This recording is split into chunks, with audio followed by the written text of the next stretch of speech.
Tökum.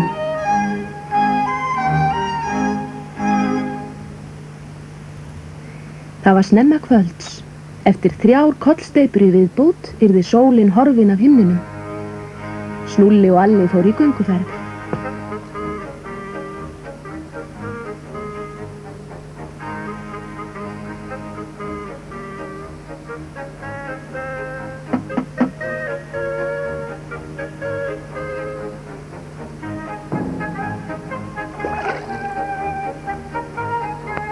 Öðru hvoru námu þeir staðar til að draga að sér blómailminn.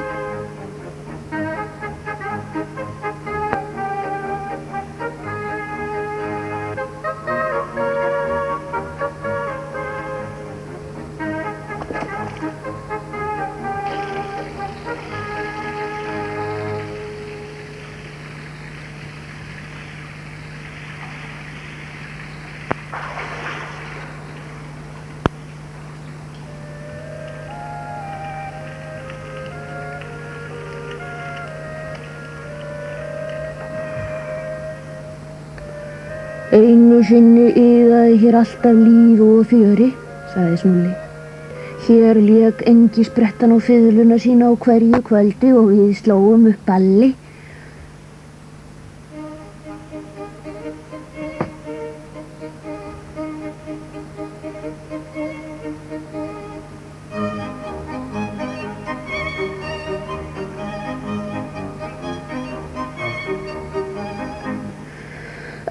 Og nú gamla engisprettan dáinn og sonur hans snertir ekki á fiðlu. Hann þykist á önnum kafinn til að geta sinnt tónlist.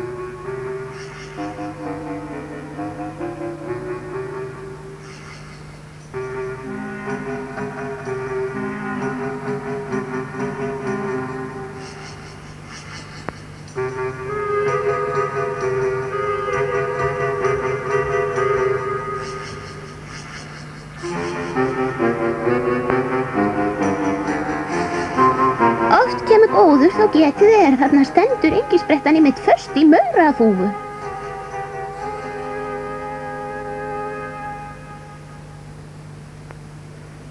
Hjálpið mér, vinir, annars éta maurarnir mig lifandi, kveinaði engisprettan.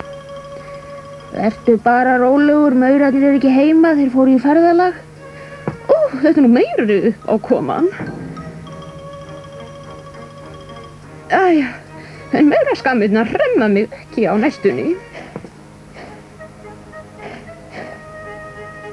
Hvers vegna eyðileggurðu mauraþúfuna? Spurði Alli. En engisprettan þóttist ekki heyra til hans. Ég kann bara vel við ykkur. Komið heim með mér og fáið ykkur bláberjatertu.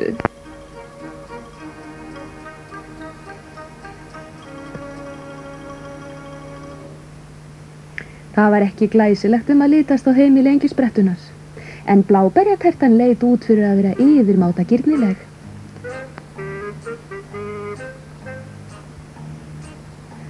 Það er óþarfa að leita hníf, sagði engisprettan. Við goflum bara í okkur tertunni, og hann ætlaði ekki að láta sitja við orðin tóm. En Alli hélt aftur á honum. Bíddu aðeins, sýndu okkur heldur hvar þú finnur svona girnileg bláber. Þarna uppi. Þetta er eini staðurinn. Já, hérna. Þér var ég nær að hætta flandurinn og læra að þekkja bláber frá bannvænni náttskugajurt, sagði Alli reiður. Flaugðu tertunu og komdu heim með okkur. Við skulum bjóða þér upp á almennilega köku, sagði Snúlli.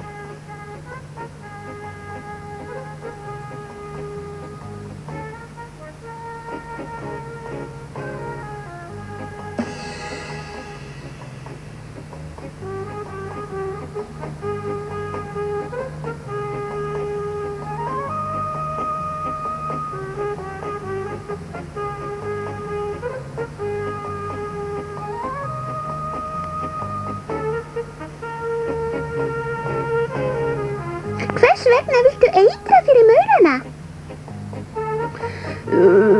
Heimurinn er betur kominn af án þeirra. Næst þegar við rekumst á þig í mauraþúfu hjálpum við þér ekki.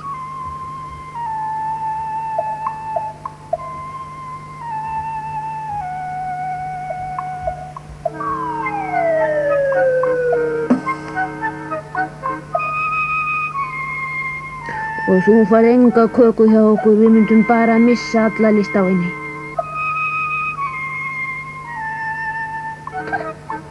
Sama mér.